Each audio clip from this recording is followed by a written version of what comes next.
Oi,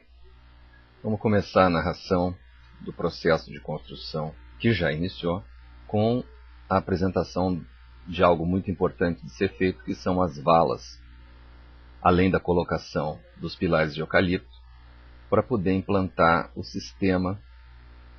de construção de alvenaria que vai acompanhar toda a locação dos eucaliptos. Aqui a gente vê que eles estão todos já colocados nas suas alturas certas, e é muito importante notar que a declividade do terreno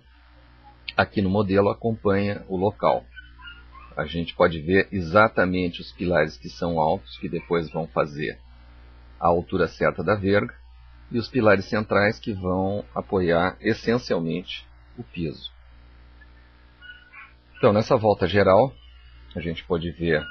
a relação que existe entre os pilares e as valas, e aqui a gente vai ver, então, esta vala cavada com a profundidade aproximada de 40 centímetros, tem o seu fundo preenchido com brita. Sobre essa brita é colocado e distribuído organizadamente o bloco de concreto, e dentro deste bloco de concreto e entre a brita, uma esteira de aço que vai ser associada a ele à medida que se preencher os ocos dos blocos com concreto. Então se forma a partir disso um bloco único, e é bom lembrar que vai haver uma associação dele com as primeiras fiadas também de bloco de concreto, fazendo com que entre esses blocos que vieram e este bloco de baixo, uma série de fiadas de aço 8 mm para formar como que uma viga. E é interessante deixar as esperas de aço para que, ao ser feito esse grout vertical por dentro dos ocos do bloco, se crie com isso uma unidade entre a sapata e o bloco. Uma vez que isso esteja feito e estiver em curagem, nós vamos começar a fazer a grande esteira de madeira, ou grande tablado, ou entarugamento, como se quiser, que vai ser associado aos elementos de concreto através de chumbamento por parabolt, da forma como pode ser visto, tendo muito cuidado para que em alguns pontos como este, existe uma diferença de altura, para que a gente possa depois aplicar um piso de box. Então, ao meio nós temos quadros com elementos duplos. São as colunas essenciais, aonde nós temos a duplicidade dos quadros, como esta que vimos aí. Temos a aplicação por fora dos pilares de eucalipto, que para suportar os elementos que vão ser abertos, nós temos que fazer uma diferença de altura de 15 centímetros. Podemos ver aí que existem duas linhas principais na estrutura, que são as linhas dupladas, com o caibro de 4 por 15, e que vão chegar em uma altura paralela sempre entre si, e vão definir um grande plano, que por sua vez vai se organizar como um elemento de andaime, pode ser dito assim, para se trabalhar e dar continuidade aos elementos de blocos de concreto, que por sua vez também serão preenchidos com grout, como pode ser visto aí, tanto a viga de blocos canaleta, quanto o próprio bloco que vai até esta altura, que fica 8 centímetros abaixo do topo dos pilares, para que tenhamos espaço de colocar os tampos e lajes que vão configurar o volume construído totalmente em concreto, lembrando de deixar a passagem para a chaminé, que vai encaixar exatamente ali, mas que vai ser posta mais tarde, aproveitando depois a própria estrutura do telhado, a própria estrutura das tesouras, para se fazer um trabalho naquela altura. Então, o primeiro passo depois de fazer essas etapas do grande estrado e os pilares é a colocação das vergas, cujo detalhe já está demonstrada nos PDFs que foram anexos a esse. E podemos ver aqui que elas se comportam de maneira a definir um módulo de 2 metros, ou seja, a cada 2 metros temos uma, porque nós vamos ter de usar o saldo de madeira referente ao comprimento total de 3,30, que é o padrão que encontramos no mercado, para todo este madeiramento menor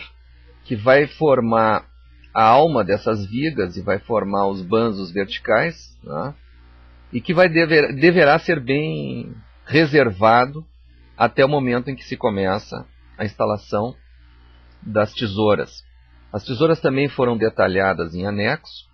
também tem um sistema bem pensado de corte e aproveitamento. Temos 2 elementos de 3 metros de comprimento de cada lado, formando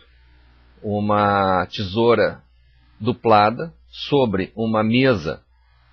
que tem um sistema de fixação que permite que ela seja em 2 elementos de 3 metros, para vencer o vão de 6, e elas próprias vão se encarregar depois de fixar uma peça ao fim que forma um acabamento e ao mesmo tempo é o último caibro de fixação do telhado, onde a gente pode ver nesse detalhe que a fixação deste último caibro é na ponta da tesoura. E outra coisa muito importante é que esses caibros não estão apenas apoiados, eles estão embutidos de uma certa forma na tesoura, porque mesmo a tesoura sendo uma forma triangular, o resultante deste embutimento parcial de alguns caibros é uma curva, é um arco, porque foi elegida a forma de arco, que aparentemente vai resolver melhor o problema do vento também. Aí a gente pode ver os detalhes de acabamento da chaminé, o número de fiadas, todos os aspectos relativos a como fazê-la com um topo de concreto fundido, firmando esses blocos canaleta que formam as tubulações de saída da fumaça. Voltando para o aspecto relativo ao telhado, nós vamos ver que agora, aplicando a telha Onduline, nós temos uma curvatura bem suave, justamente providenciada por essas diferenças de altura dos caibros e do seu posicionamento sobre a tesoura. E uma vez que isso esteja feito, nós podemos colocar o telhamento vertical que vai formar oitões e vai formar um acabamento lateral daquela cinta de madeira que funciona como a verga e que, por sua vez, sendo vazada, permite uma ventilação protegida. Não é? Nós vamos ter, através dos gomos da telha, nós temos que ter cuidado na colocação, para que o gomo da telha permita a passagem do ar naquele vão interno entre as duas peças de madeira horizontal, e assim providenciando ventilação mesmo em dias em que a grande quantidade de vento exija a sanefa fechada. Então, feito isto, nós temos condições agora de entender o volume e providenciar então a colocação sobre o estrado do piso. O piso é o matimbrado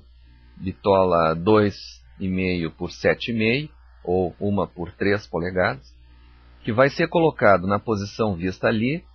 evidentemente transversal ao entarugamento,